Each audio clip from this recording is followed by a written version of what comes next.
Kryetari i Partisë Demokratike Sali Berisha u shpreh sot në një konferencë për mediat se Europa është e vendosur që Shqipëria të bëjë zgjedhje të lira. Duke ju referuar seancës dëgjimore të Komisionit të Jashtëm në Parlamentin Evropian për Shqipërinë në lidhje me zgjedhjet dhe klimën parazgjedhore, Berisha tha se nuk ka ndodhur kurrë në historinë 34 vjeçare që këto institucione të kenë agjendën e tyre Shqipërinë. Problematikat e saj madhore, zgjedhjet e dhunuara sistematikisht, krimin e organizuar që ka kapur majën e shtetit, terrorin politik dhe shtypjen e opozitës.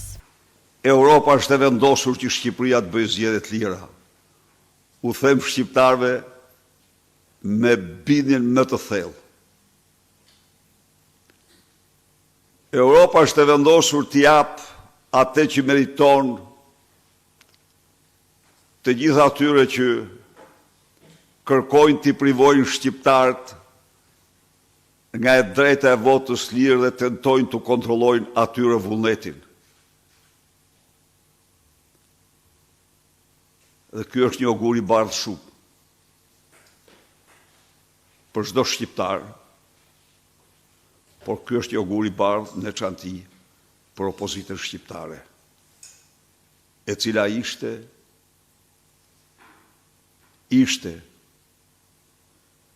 e pranishme, paraqiti me vërtetësi të madhe të vërtetat lakuriq të realitetit të narkoshtetit Edi Ramës.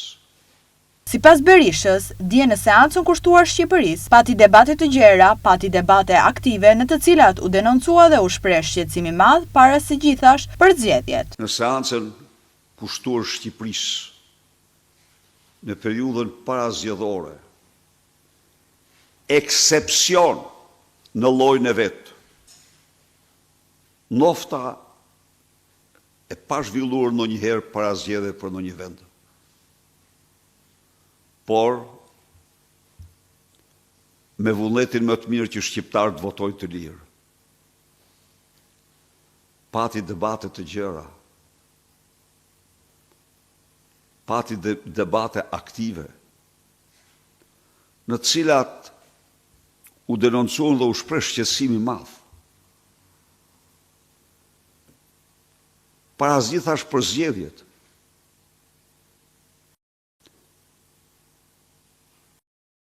U shpreh shqetësimi më i madh për industrinë e blerjes votës të Edi Ramës. U shpreh shqetësimi më i madh dhe u denoncuan pjesëmarrja aktive e krimit organizuar në krah të Edi Ramës. U denoncua manipulimi i madh me listat,